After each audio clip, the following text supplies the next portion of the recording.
Olá, tudo bem? Boa noite, bem-vinda, bem-vindo a mais uma de nossas atividades aqui da Biblioteca Demonstrativa do Brasil, Maria da Conceição Moreira Salles, a nossa programação que recebe esse nome de BDB Cultural.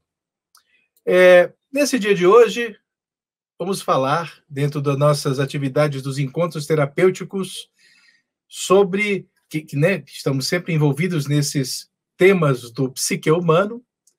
Vamos falar com Cleonice de Arruda Castro, que é especialista em revelar traumas por uma perspectiva de regressão terapêutica. Mas antes disso, quero lembrar a todas e todos que a BDB Cultural é uma iniciativa do governo federal, por meio da Secretaria Especial de Cultura do Ministério do Turismo, em parceria com a Biblioteca Demonstrativa do Brasil, Maria da Conceição Moreira Salles, a nossa BDB, e por meio de um termo de colaboração com a organização social Voar Arte para a Infância e Juventude.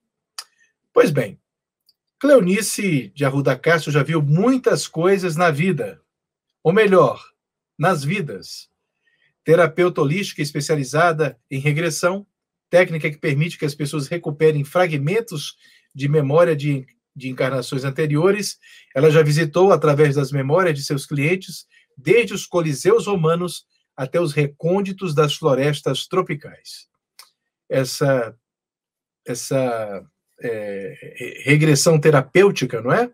Parece ser uma atividade cercada de misticismo ao olhar dos leigos, mas se revela uma metodologia e uma responsabilidade terapêutica complexa. E é o que ela vai falar conosco hoje. Ela que é natural de Recife, né? Ela é pernambucana, é psicóloga, escritora, iridóloga, cromoterapeuta e terapeuta holística, tem formação clínica em psicodrama e mestrado em psicossomática. Ela já atua há mais de 45 anos e trabalha atualmente no Instituto Multiresiliência de Psicologia e Saúde. Cleonice é autora de 11 livros, dentre eles Surtei, Tirei as Máscaras e Agora Tenho as Rédeas de Minha Vida, que é sua obra de maior sucesso. Além de outras, como Vencer na Depressão, 1 e 2, Reflexões, Amar é Ser Livre e Surtei Sim, Eu Também Tenho Limites. Atualmente trabalha em outras 4 obras literárias, mas enaltece sua vida pessoal de uma forma muito prática. Ela diz: fui campeã de tiro, tenho troféu de kart, mas tem outras coisas que ela ainda vai vencer e mais desafios que ela enfrenta diariamente. Conosco, para esse momento tão especial, Cleonice de Arruda Castro. Tudo bem? Boa noite, Cleonice. Boa noite, Marcos. Tudo bem, graças a Deus. Bem-vinda, querida. Uma alegria, uma satisfação Obrigada. recebê-la aqui nos nossos encontros terapêuticos. Obrigada. Então, passo a palavra para você. Cleonice, o que é? Como funciona? Fale um pouco para nós sobre esse processo de regressão terapêutica. Uhum. Eu costumo dizer que todas as pessoas, de alguma forma, em algum momento, em qualquer área de atividade humana, já fez uma regressão com qualquer outra pessoa com quem conversasse. Quando você fala sobre algum fato da sua infância, ou pede a alguém, pergunta alguma coisa a respeito da infância, da adolescência, da vida dela, e ela se remete à infância, à adolescência, ou a algum momento do passado dela, já estamos falando de um processo de regressão. Mas veja, é diferente da regressão terapêutica, onde a gente faz um relaxamento inicial, conduzindo a pessoa a vamos dizer, um estado de tal relaxamento que não tire a consciência, mas que permita que ele acesse algumas áreas que não estão conscientes, que estão inconscientes, mas que têm relação direta com as dificuldades que a pessoa atravessa no dia a dia, seus traumas, os seus bloqueios, e com isso a gente consegue resultados surpreendentes. Não é um processo que eu possa dizer que seja da psicologia, porque envolve algumas crenças que não são universais, envolvem conceitos religiosos até, mas eu já atendi, já pude trabalhar com pessoas que não tinham crença nenhuma em vida passada, e quem quer que seja, e que esteja vinculada a algumas filosofias que acreditam nas vidas sucessivas, mas com êxito nós tivemos, porque independe dessa crença. E também não fui buscar regressão como uma prática quando me formei, quando comecei a fazer atendimentos clínicos. Ela veio até de uma forma surpreendente para mim, porque eu recebi a minha primeira paciente que me trouxe a regressão, uma senhora que na época eu considerava uma velhinha, mas que tinha 70 anos. Hoje eu tenho 69 e não tenho essa visão de velhinha, coisa nenhuma. Então, essa senhora chegou a mim, trazida pelos 3 filhos, que diziam que ela estava passando por uma dificuldade grande em voltar para o Rio Grande do Sul, a gente aqui em Brasília, né? Ela queria muito voltar para morar com as 2 irmãs, ela viúva e 2 irmãs solteiras, que moravam lá sozinhas. E ela não queria deixar os netos, filhos, os 3 filhos dela, que ela acompanhava desde pequenos, a educação dos meninos e tal. Na verdade, os filhos queriam sim que ela fosse, porque ela interferia muito na educação. Mas ela achava que não havia essa necessidade, essa vontade que ela fosse, e se sentia presa para não deixar de ter contato com os netos. Então, ela chegou no consultório, a primeira vez, ela chegou lá, que não falava uma frase inteira, porque ela tremia toda. A época era 1975, 73, era na década de 70. Havia muito medo, não tinha uma noção exata do que ia acontecer. Não era como ir a um médico, era como ir a uma pessoa, um profissional que ia ler a alma dela. Pelo menos era como se entendia naquela época. Então, ela chegou, ela tremia muito, ela chorava muito, ela não conseguia concluir uma frase, às vezes se engasgava, gaguejava, etc. Então, a primeira coisa que me ocorreu foi fazer um relaxamento nessa senhora para ver se ela se acalmava. Eu era muito nova, eu tinha 21, 22 anos, era muito nova e assim, representava para ela uma ameaça, porque ela não tinha noção do que é que eu ia fazer com ela. E da forma como ela estava, só me ocorria isso, fazer um relaxamento, e ela, ela deitou no sofazinho que tinha na sala. Não era um consultório normal, comum, como a gente monta, porque naquela época eu era funcionária pública, mas havia previsão de atendimento dos funcionários e seus dependentes, sem que houvesse uma sala totalmente preparada para isso, embora com isolamento acústico, toda a segurança. Então, eu deitei a senhora no sofazinho, pedi para ela fechar os olhos, respirar profundamente, etc, etc. Botei uma música muito suave, de relaxamento, e comecei a dizer para elas comandos para ela ir relaxando mesmo. E, num determinado momento, ela me interrompeu, ainda de olhos fechados, já não estava mais chorando, já não gaguejava, já não tremia, e disse para mim: eu estou vendo uma coisa. Aí eu disse: o que é que a senhora está vendo? E ela disse: eu estou vendo uma moça. Eu disse: como é essa moça? Peguei um lápis, um papel e fui escrevendo tudo que ela me dizia.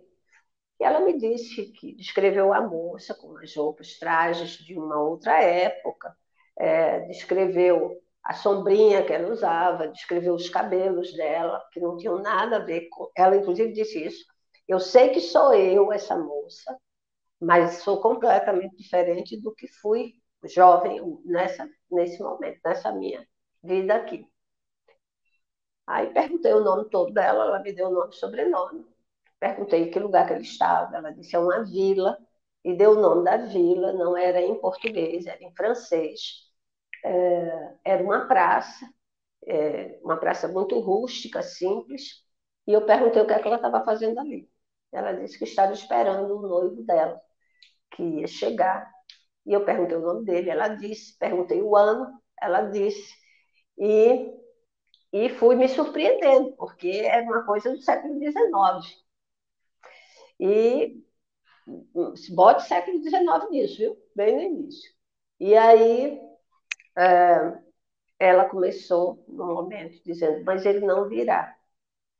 Ele não virá, porque nós estamos de casamento marcado. Ele foi comunicar a família dele, os pais, sobre o casamento, trazê-los para o nosso casamento, porque eles moram numa outra região. E no caminho, na viagem de volta, o veículo, que eu acho que era uma carruagem, uma carroça, alguma coisa assim, um trem, talvez, não sei, eu não me lembro dessa parte. Sei que aconteceu um acidente e ele faleceu. E ela dizendo, eu sei que ele não vai voltar. E eu lamento não ter podido me despedir dele. Ela chorou, sim, a emoção de ter perdido o companheiro, o noivo, a pessoa com quem ela tinha uma relação afetiva muito forte. Depois disso, conversei um pouquinho com ela sobre as despedidas, sobre a possibilidade de reencontros. Disse para ela, a senhora está se vendo aí num outro tempo, mas a gente está aqui no tempo de agora. E se a senhora está no tempo de agora, significa que a senhora voltou. E ela concordou comigo. Mas eu não tinha, na época, nem maturidade, nem experiência suficiente, nem conhecimento, a não ser os conhecimentos kardecistas, porque sou kardecista, os conhecimentos que eu tinha somado já há alguns anos, havia alguns anos, de conhecimento do processo de desencarnação, reencarnação, etc. Então, nesse momento, eu fui trazendo de volta. Trabalhei nessa senhora algumas semanas essa questão da gente se reencontrar. Ela compreendeu. Ela aceitou bem, porque eu não precisei provar nada para ela, porque ela viu e foi ela que me passou os dados. O melhor de tudo é que, quando terminou essa sessão, antes de eu dar continuidade em outros dias, eu tinha uma grande amiga que era da equipe de, se não me engano, doutorado ou mestrado da UNB, de História, e que ia passar alguns dias, não sei se de férias ou a trabalho, na Itália. E aí eu liguei para ela e pedi que ela levasse aqueles dados e checasse, porque ela também era espírita. Então, ela disse, não tem problema, Itália, França, eu vou. E curiosa, e também por ser da área de história, ela se interessou muito. E foi, e procurou. A senhorinha tinha me dito que a cidade grande mais próxima da vila era uma cidade lá da França. Então, essa minha amiga foi a essa cidade, a maior, e lá soube que a vila existiu sim, mas que já era uma cidade. Então, ela foi à cidade que tinha sido a vila sobre a qual a senhora falou. E lá na prefeitura encontrou o nome da vila, a rua, o nome da praça, os dados, a data, o nome da pessoa que a senhorinha deu como dela.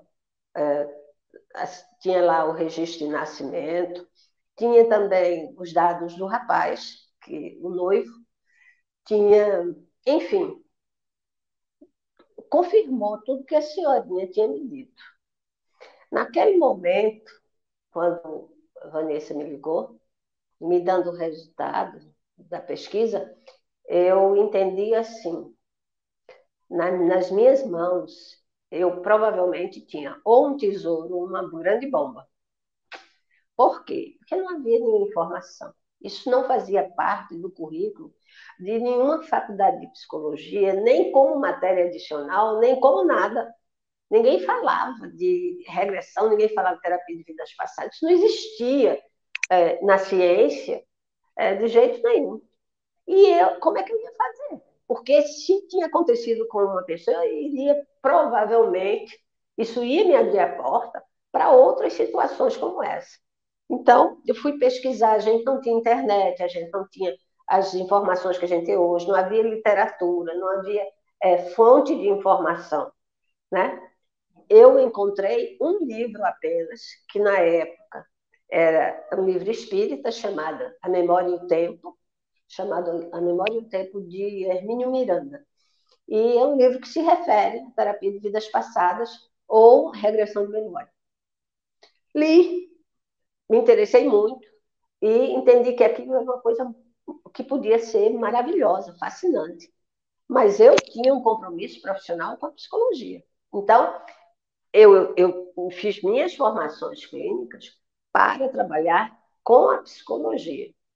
E, eventualmente, se surgisse a necessidade, haveria de algo sinalizar a possibilidade da regressão.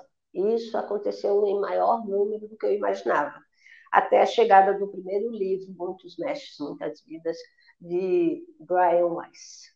Então, quando começaram a chegar os livros dele, e na biografia dele havia o registro de que ele tinha uma formação normal, né, tradicional, e não existia nele nenhum movimento, nem religioso, nem nenhuma intenção de trabalhar com terapia de vidas passadas e regressão, mas ele se encantou por elas, porque é um tipo de tratamento, é um tipo de atendimento que permite muito rapidamente se chegar ao ponto, nas causas dos efeitos de hoje, dos traumas que a gente traz e que a gente não sabe explicar de onde vem. E ele escreveu muito sobre isso, muito, e teve muitas orientações que não foram encontradas na ciência dele, na psiquiatria, mas que foram comprovadas no dia a dia. Eu tenho registro de alguns casos muito interessantes e digo para vocês, algumas pessoas têm uma imagem, uma ideia deturpada do que seja a regressão e da terapia de vidas passadas. As pessoas acham que quem busca a terapia de vidas passadas vai fatalmente chegar num momento em que foi rei, rainha, imperador, imperatriz, ou papa, ou coisas semelhantes. Nesses anos todos de profissão e de atendimento nessa área, paralelamente à área da psicologia, digo para vocês, eu não encontrei nenhum rei, nenhuma rainha, nenhum príncipe, nenhuma princesa. Encontrei muita gente do povo, muitas pessoas com traumas reais. Ninguém buscando por vaidade ou por curiosidade, até porque antes de se fazer o processo de regressão terapêutica ou terapia de vidas passadas, há uma entrevista onde a gente busca entender que motivações trouxeram a pessoa a buscar fazer. Não é um espetáculo para se apresentar para ninguém. Não é uma situação que a gente possa dizer assim, olha, vou estalar o dedo, você vai sair daqui e vai chegar no século X. Não é assim. O que faz uma pessoa chegar a uma terapia de vidas passadas na regressão não é um show de televisão, não. São motivos reais de dor, de sofrimento, porque é assim que se justifica qualquer processo terapêutico, e é de uma responsabilidade total, tanto do terapeuta quanto do paciente. 90%, tentando dar uma estatística, 90% do processo depende do paciente. Então, a gente tem que preparar ele bem. Eu tive algumas crianças, eu faço também com crianças, meus filhos fizeram regressão comigo, não há nenhum empecilho quanto à questão familiar, parentesco e tal, não tem problema nenhum, porque nós vamos acessar um outro tempo que talvez a gente nem estivesse na vida deles, entende? Então, eu faço a terapia de vidas passadas, regressão com crianças, sempre com assistência dos pais. Porque pode ser feito com qualquer pessoa assistindo. Já tive processos de atendimento que a pessoa queria gravar, então levava o gravador. Queria filmar, levava uma filmadora. E queria que a filha e a mãe, e a irmã, e a tia, e o marido assistissem. É só uma questão de ter um espaço e todo mundo se comprometer a fazer silêncio. O resto, não tem problema nenhum. Nenhum. Mais ainda, não é um processo de hipnose. Eu jamais usei hipnose com qualquer paciente que precisasse fazer regressão, terapia de vidas passadas. Não uso. Porque senão a gente tira o mérito e até pode cair em descrédito ou a situação se não for vivenciada conscientemente pelo próprio paciente. E ele define onde entra a mudança do entendimento da questão que fez sofrer, porque em geral é isso. A pessoa vai buscar aquilo que fez sofrer, aquilo que doeu, aquilo que está incompleto, que não fechou o entendimento, aquilo que não foi possível compreender. Então, no passado. Em geral, é isso que gera a necessidade de fazer a regressão. A pessoa tem traumas que ela não consegue compreender, porque não sabe as causas, o que aconteceu lá atrás. Então, por exemplo, atendi uma criança há alguns 30 anos atrás,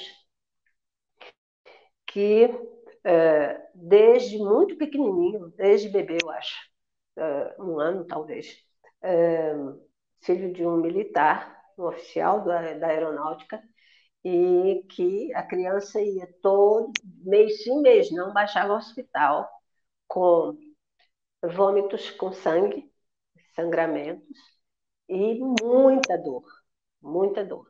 E nesse caso, eu atendi o garoto com 10 anos. Os pais assistiram e ele tinha acabado de sair de uma das internações, porque ele ficava 1, 2 dias internado, tomando soro e tal, em observação, e não tinha diagnóstico. Ninguém tinha o diagnóstico desse menino. Então, a mãe conversou comigo, eu disse, leve. Ele recebeu alta, foi direto, ainda estava com os esparadrapos, com o micropós, sei lá, de acesso para poder colocar um soro e tal. E foi assim mesmo. E lá eu comecei o relaxamento com ele, e ele fez a regressão. Ele se viu como um militar numa época de guerra. Ele era chefe de uma tropa na guerra e, enfim, a situação toda foi esclarecida para ele de tal maneira que ele, aos 10 anos, pôde chegar ao adulto que ele foi do passado e pedir perdão aos comandados dele. Entendeu a questão e pediu perdão. Ouviu na consciência dele a resposta desse perdão.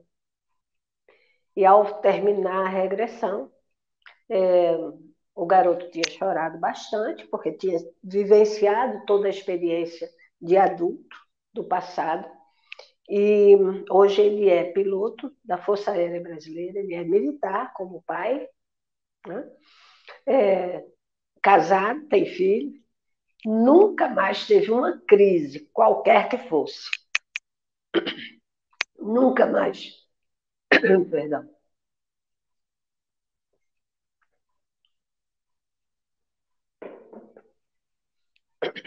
Nunca mais precisou de nenhuma intervenção médica ou de nenhum entendimento. A razão não estava no hoje, estava no ontem. A gente sabe quanto de influência existe sobre uma pessoa na sua formação e na sua consolidação de adulto, trazida desde a vida intrauterina. Situações vivenciadas pela mãe durante a gravidez, ao redor dela, situações que são marcantes, angustiantes, não só de dor, mas de euforia, que muitas vezes se refletem na criança, no bebê que estava no útero. Então, a gente tem a regressão terapêutica, a terapia de vidas passadas, como a possibilidade de você voltar nesta vida, em qualquer época, na vida intrauterina, em qualquer época, inclusive passando pelo nascimento, vivenciando o próprio nascimento. E pode, inclusive, ir a outras vidas, independentemente da crença. Vou dizer que atendi um paciente uma vez que tinha como filosofia a crença, né, de testemunho de Jeová. E não há para mim nenhuma filosofia, religião, crença que impeça que a pessoa faça. Então, essa pessoa foi fazer a regressão como possibilidade de entendimento, e para ela, eu não podia dizer que ela podia ir para uma vida passada. Eu simplesmente disse, vamos buscar as causas. Claro que eu esclareci, mas eu não ia feri-la com algo que ela não acredita. E ela foi direto para uma vida passada.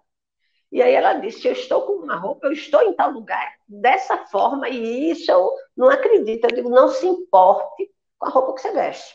Não se importe com o lugar que você está. O importante para a gente é saber o que foi que aconteceu. Depois a gente fala dessa roupa, fala desse cenário. E assim, eu fui muito convincente.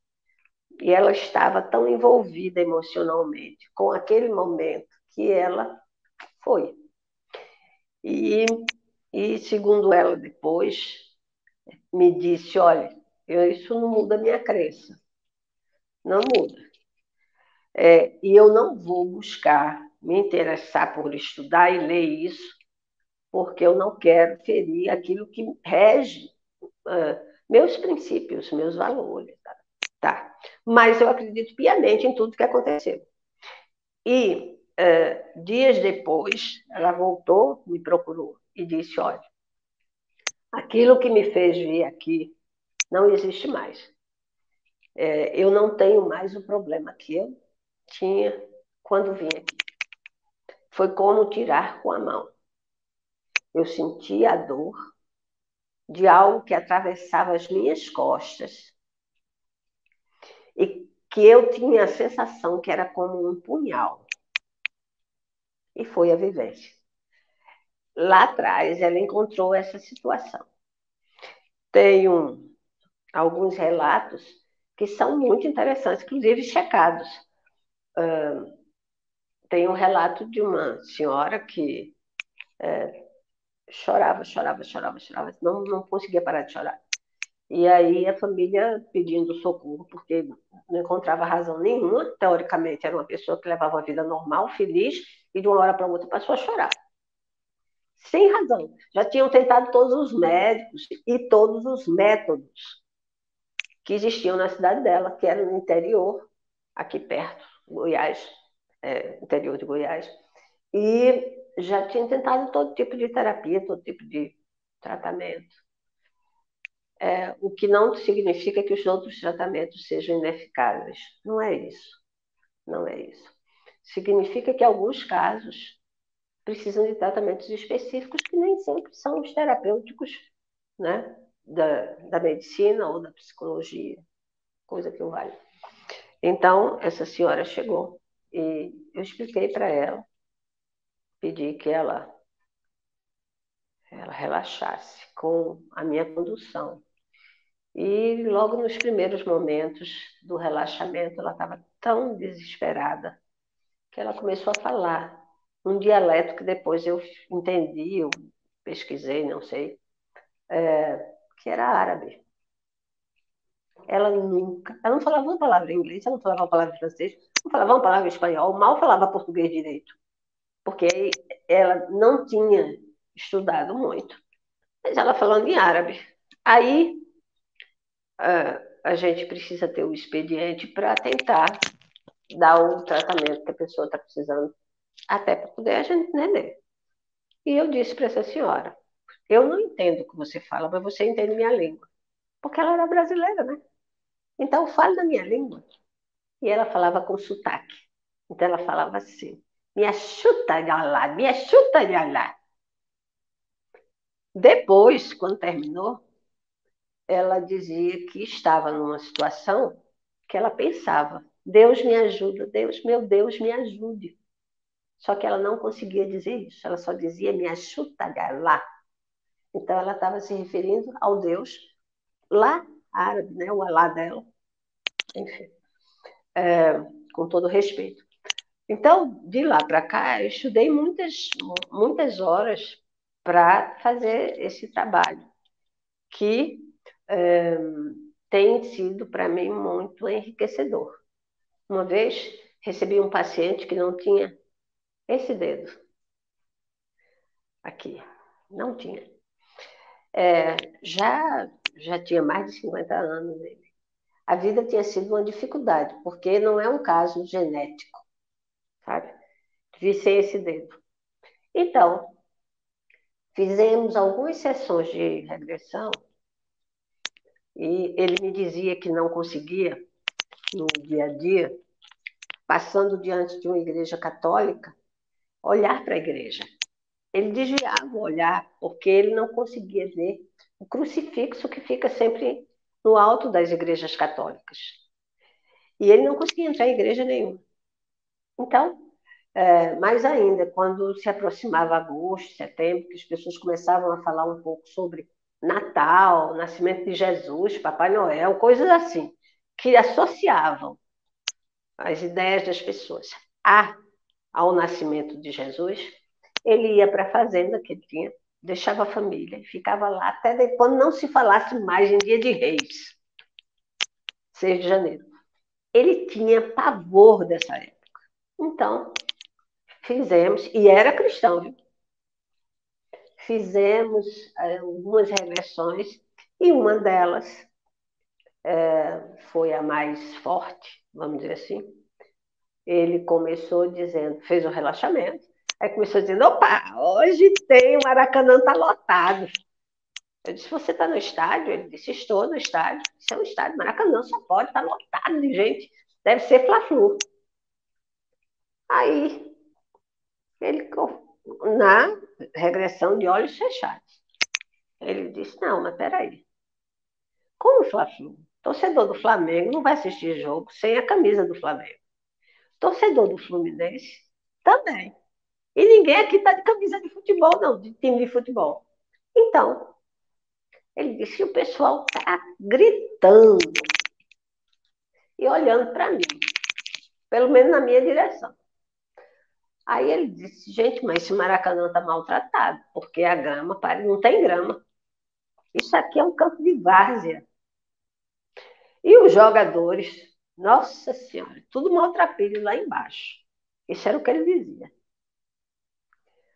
Aí ele virou e disse: por que o pessoal olha para mim, grita e aponta para mim? Eu não sei. Eles estão me olhando. Eles estão me olhando. E ele foi aumentando a pressão dentro dele, o ritmo respiratório foi ficando ofegante, a voz foi saindo com mais dificuldade, até com certo tremor. E, de repente, todo mundo está olhando para mim, o que é que eu posso fazer? Não tem outro jeito. Ele fez esse gesto. E quando fez esse gesto, deixa eu ver, dá para ver? Quando fez esse gesto, lá embaixo, abriram as jaulas, soltaram os leões, famintos, e aqueles maltrapilhos soldados, jogadores, eram os cristãos. E ele disse: eu devo ser, não sei, devo ser um senador romano. Aquilo fez uma mudança tão grande na vida dele, até ele se perdoar, até ele entender que naquela época, aos senadores romanos, havia toda uma responsabilidade de condução numa linha completamente diferente da linha de pensamento e de atuação de Jesus. Jesus não foi crucificado pelos romanos, ele foi crucificado pelos judeus. Os romanos apoiaram os judeus e compactuaram. Então, foi feito todo um trabalho de auto-perdão e de pedido de perdão àqueles cristãos perseguidos e que foram perseguidos, inclusive, por ele. Ele deu o seu nome, o nome dele como senador romano, com muita tristeza. E o que ele fez? Dali para frente, ele começou a trabalhar na fazenda que não tinha luz elétrica. Ele colocou a luz elétrica na fazenda, construiu uma capelinha com um crucifixo em cima, montou uma escolinha para estudo cristão, estudos do Evangelho, estudos bíblicos, etc. E nesses estudos estavam as crianças, filhas dos trabalhadores da fazenda, mas também os filhos dele, os netos dele, e ele próprio, sendo um daqueles que, junto com o padre, até o dirigente espírita, palestrante espírita, porque ele juntou, ele fez um movimento cristão ecumênico na fazenda. E dali para frente, nunca mais ele deixou a família sozinha no Natal. Ou a família ia com ele, para passar junto com todos os trabalhadores da fazenda, ou ele ficava na cidade e passava o Natal com a sua família em casa. Parece uma mudança simples, mas não é. Ele sofria muito porque ele não podia cumprimentar as pessoas tendo só 4 dedos. Ele não segurava, ele não podia fazer como a gente faz, de segurar. Sabe? Ele fazia assim, mas faltava o dedo para apoiar do outro lado. Entendeu? Então, como essa pessoa, muitas, eu já perdi a conta de quantas pessoas eu atendi precisando e fazendo regressão terapêutica e terapia de vidas passadas como terapeuta holística, não como psicóloga. E, embora quando a gente chega no momento crucial da situação, em que o paciente está absolutamente envolvido emocionalmente com a dor que causou tantos traumas, tantas situações difíceis, a gente usa sim o manejo de algumas técnicas, claro, não tem como você deixar de utilizar conhecimentos que você tem, mas conhecimentos que são técnicas e práticas que não tiram a pessoa da consciência, que ela pode perfeitamente relatar para qualquer outro profissional, para qualquer entendedor, qualquer cientista, o que foi a sua vivência. E digo para vocês, não recebi nenhum herói de história, não. Não recebi ninguém que tenha sido, sabe, o benfeitor da humanidade. Não recebi Mahatma Gandhi, não recebi Maria Teresa de Calcutá, não recebi Beethoven, não recebi... Não. Pessoas comuns, com dramas comuns.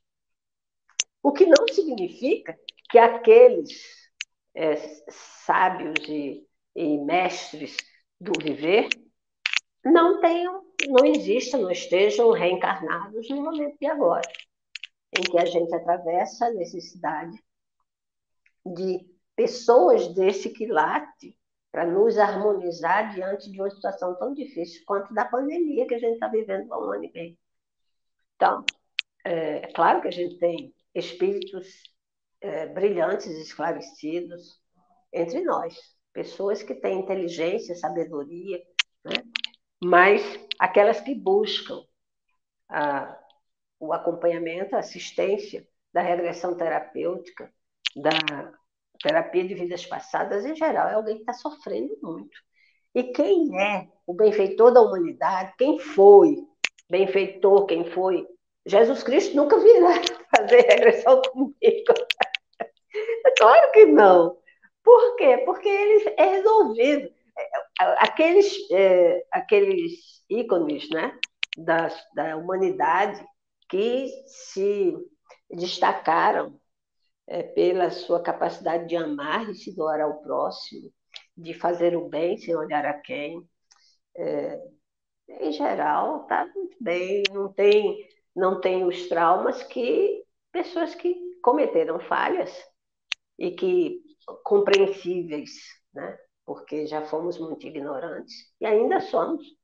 Então, são pessoas que buscam entender para hoje, por exemplo, na vida de agora, conseguir lidar com o mundo em tecnologia muito avançada, com cobranças muito presentes, muito fortes, e com apelos morais necessários para permear uma sociedade que ainda não aprendeu a ser menos hipócrita do que na época de Jesus. E digo isso, faço parte dela. Nós todos, nenhum de nós está acima do bem e do mal. Né? Tive as minhas regressões espontâneas. E algumas pessoas vêm conversar comigo porque tiveram suas regressões espontâneas e não souberam como entender. Então, passamos pela vivência de novo. É muito comum, inclusive, nessas vivências, a pessoa passar pela própria morte em algum instante. E entender que a morte é um dolor para aquele que está com pensamentos e práticas do bem de todos, em prol da humanidade, em prol das pessoas em volta. Aquele que está com esse bom propósito, normalmente passa por uma morte em dolor. Aquele que tem sentimentos menores, infelizes, como inveja, como ciúme, como despeito, coisas assim, né? Prepotência. Essas pessoas submetem as outras a situações de humilhação e tal. Tem respostas, sim, que são cobradas pelas suas consciências. E por isso dói, né? As situações são dolorosas. E a pessoa se vê diante daquilo que não conhece, porque conscientemente ela não traz. Ela deixa lá no inconsciente aquilo que faz sofrer, não quer nem saber. Mas no momento em que aquilo começa a interferir no seu dia a dia e a causar um sofrimento real nas práticas da sua vida presente, ela precisa buscar. E muitas vezes, isso é o que me deixa muito feliz, é ver uma pessoa que me buscou para fazer, ou passar por um processo de regressão terapêutica, de terapia de vidas passadas, sair disso como quem faz um gol olímpico, como quem alcançou a meta das metas. Né? É muito feliz esse momento. Eu não sei quanto tempo eu tenho ainda para falar. Eu não sei se há alguma pergunta que queiram fazer, não sei como é o processo, mas posso contar outros casos, tenho vários, mas posso dizer que é uma experiência belíssima, belíssima. E quem passou por ela pode testemunhar com o resultado que isso causou na sua vida. Cleonice, Sim. Cleonice, na regressão, nós podemos resgatar alguma habilidade de uma vida passada, por exemplo, falar outra língua? Sim, eu tive, inclusive, tem um caso que eu achei muito interessante, eu já atendi pessoas de fora do Brasil que vêm ao Brasil, ou até que eu, saindo daqui de Brasília, indo para outras cidades. No Sul, por exemplo, atendi pessoas da Argentina, do Uruguai, e tive um caso de um rapaz que trabalhava na Embaixada da França, mas trabalhava lá em Paris, a esposa brasileira, e ele tinha um problema específico e tal, não falava português não, sabe? Então a esposa propôs, ela me conhecia, e ele veio sem falar português. Aí chegou aqui, ela ficou como intermediária, eu estudei francês, mas não tenho um francês tão fluente para trabalhar numa sessão que eu tenho que observar, que eu tenho que estar elaborando hipóteses e tal. Então, ela funcionou como intermediária. Ela sentou, eu fui dando os comandos em português, ele ouvia a tradução dela em francês e ia seguindo, até que chegou um momento que eu fiz a primeira pergunta. Ele já foi respondendo em português sem sotaque, português corrente.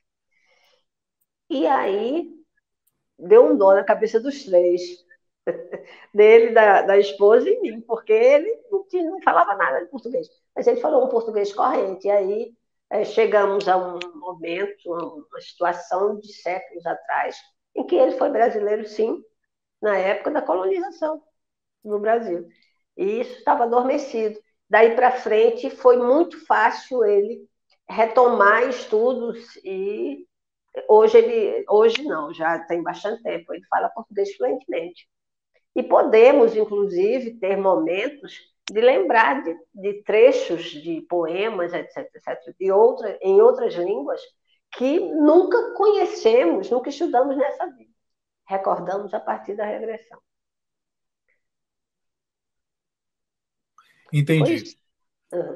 Entendi. E Cleonice, uma outra coisa, nessa época de pandemia, que desde o ano passado a gente está passando por isso, como é que tem sido aí os atendimentos? Como é que as pessoas têm lidado com suas questões? Como é que você tem lidado com isso, com os pacientes?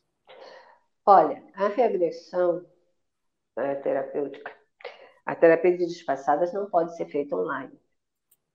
Eu preciso estar junto da pessoa. A gente precisa estar presente. Eu faço o atendimento, eu conheço a pessoa vem, usando máscara, eu uso máscara, né? Eu já tive Covid, eu sou vacinada 2 vezes, porque eu sou do grupo de idosos, né? Então, no início quando abriu na minha idade, eu me vacinei. E, em geral, os pacientes que me procuram têm acentuado os sintomas em razão do que a pandemia está estimulando em todos nós.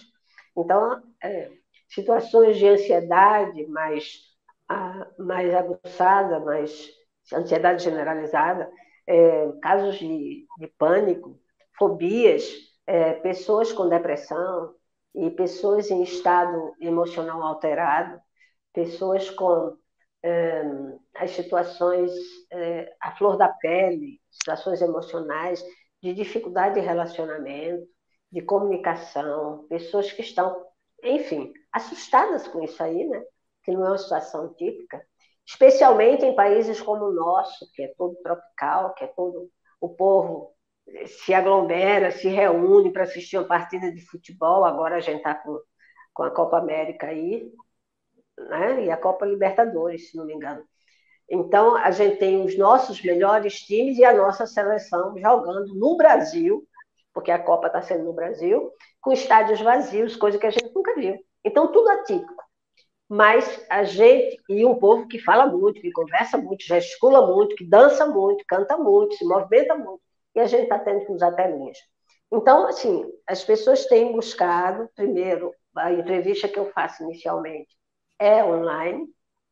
Depois da entrevista, se for algo que justifique, eu convido a pessoa para vir ao consultório conversar pessoalmente. Se houver necessidade de preparação, será com máscara, até que a pessoa possa fazer a regressão, inclusive com a própria máscara. Ela usa venda nos olhos, tem que usar a máscara de dormir, mas também essa máscara com uma proteção, é individual, não existe reaproveitamento da máscara, com todo o cuidado, todo o protocolo de cuidado, e com a máscara, né, ela faz a regressão.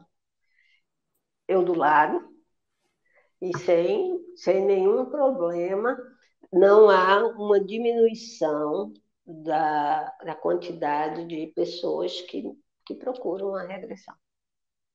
Nesse caso, não, porque as pessoas estão com medo, as pessoas estão sofrendo.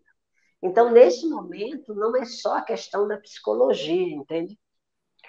As coisas se exacerbam tanto que aquilo que estava mais guardado lá atrás começa a cobrar um espaço. E a dor aumenta. Então, as pessoas buscam. Entendeu?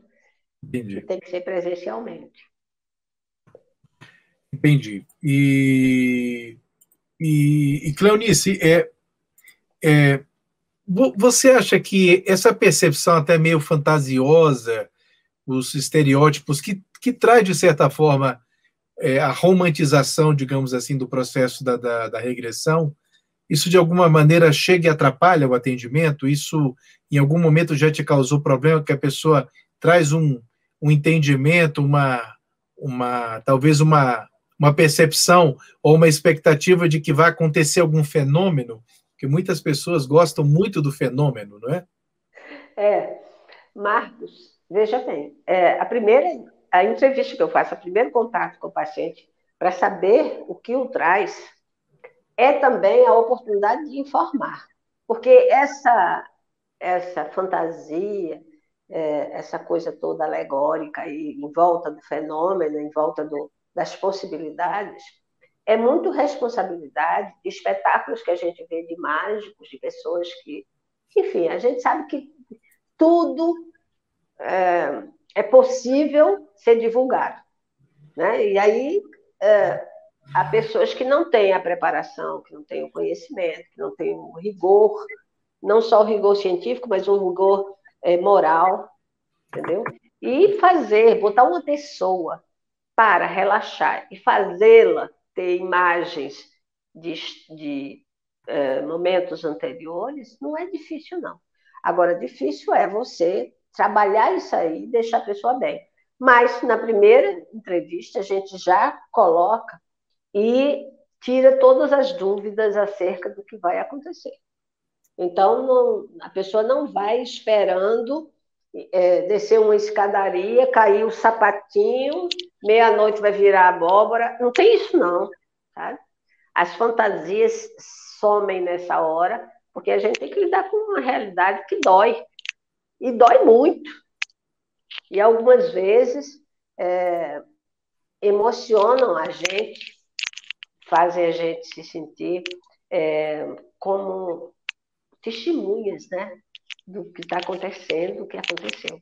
Eu tive uma vez uma oportunidade que foi muito importante, um garoto que, 17, 18 anos, estava em dúvida sobre a orientação vocacional, estava em dúvida sobre fazer um curso ou outro, e ele chegou um momento que ele entrou numa alteração emocional lá, e suando frio e tremendo, e não justificava. Deixei que ele se acalmasse, fiz um relaxamento, e ele foi direto no relaxamento, e não é um relaxamento diferente dos relaxamentos que a gente faz nos consultórios de psicoterapia, não é? Então, fiz um relaxamento, de repente o rapaz disse, nossa, que maravilha, é divisível. Eu disse, como?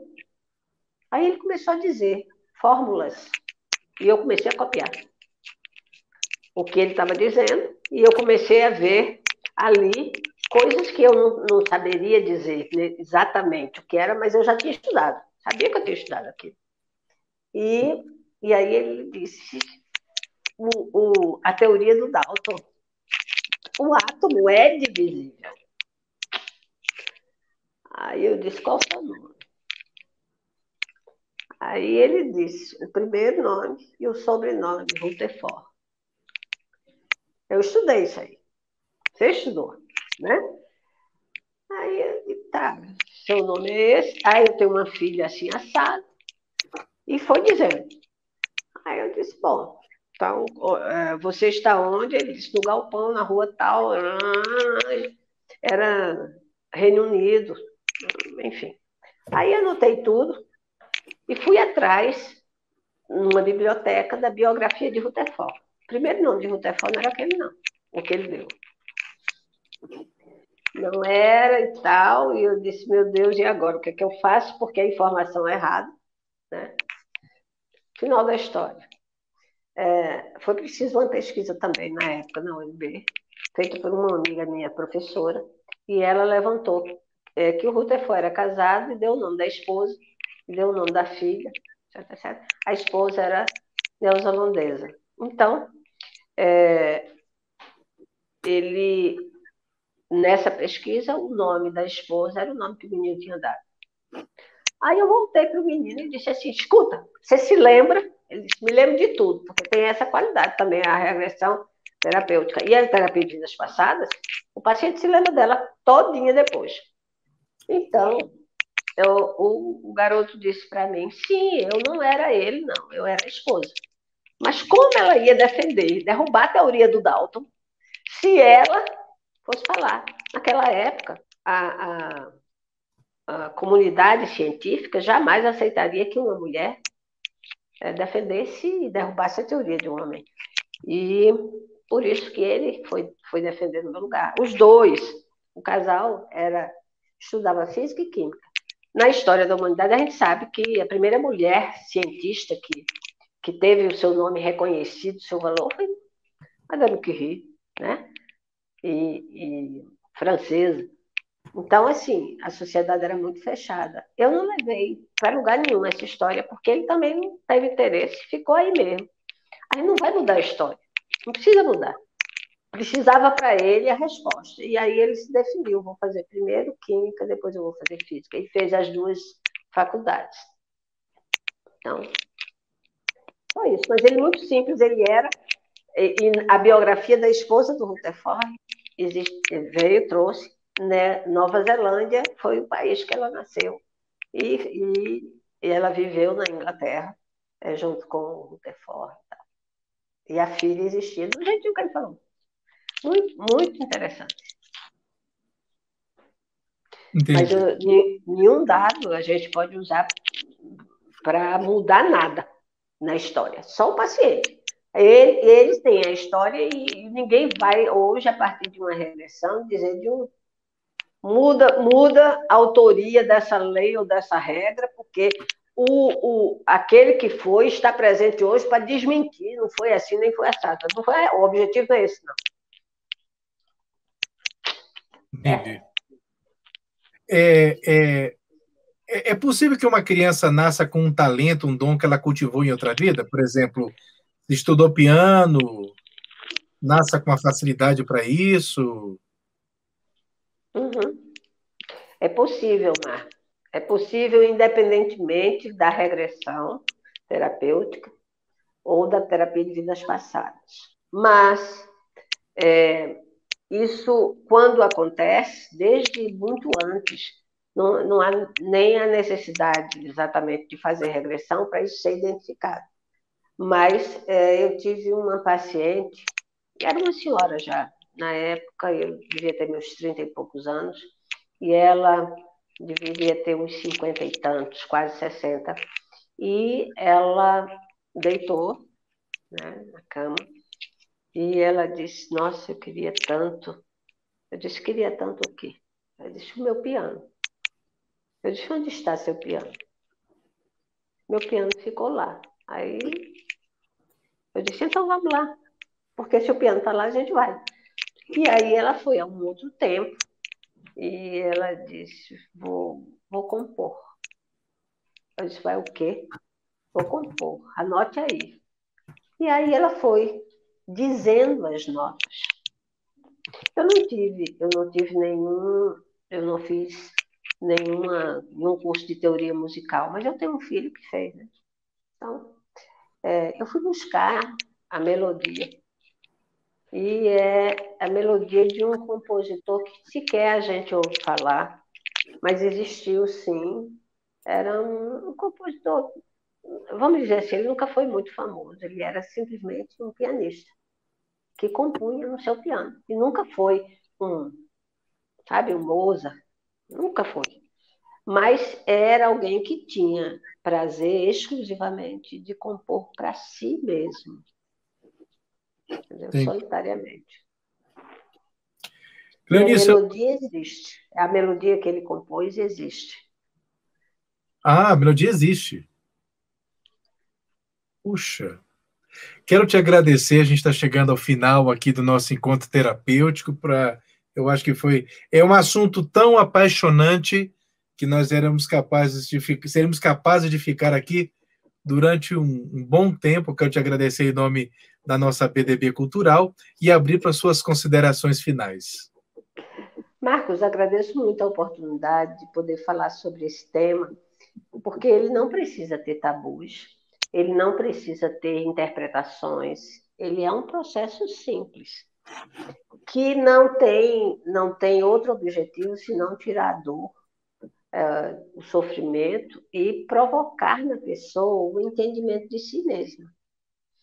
E agradeço muito essa oportunidade que você me deu. E agradeço ao João, ao Bruno, com quem eu conversei antes. E quero dizer para você, convidar você a fazer sua regressão. Se Opa! você sentir necessidade, né? Porque você é um cara muito bem resolvido.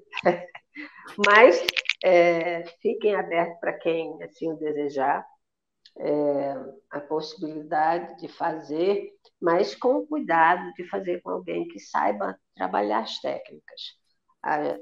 Eu fiz um curso de regressão, depois de um tempo, um curso de terapia de vidas passadas, e é muito bom, que me deu mais embasamento, mais segurança, né? E me sinto muito feliz, porque é como aquela moça me disse, é como tirar com a mão. É um processo rápido, assim, não é uma coisa muito demorada, embora algumas pessoas tenham muitas travas. A gente encontra muita gente travada, muita gente que não permite abrir, e a gente tem que respeitar o tempo e a disposição de cada um. Mas é um processo absolutamente feliz e com resultados maravilhosos. Eu agradeço muito a oportunidade, estou à disposição quando você precisar. Deus abençoe vocês todos. Alguém já disse que lhe ama hoje? Eu te amo, viu, Marcos? E amo os meninos também. Um beijo. Obrigado. Beijo. Fiquem com Deus. Até a próxima. Até a Boa próxima. noite a todos, a todas. Até o nosso próximo encontro. Boa noite.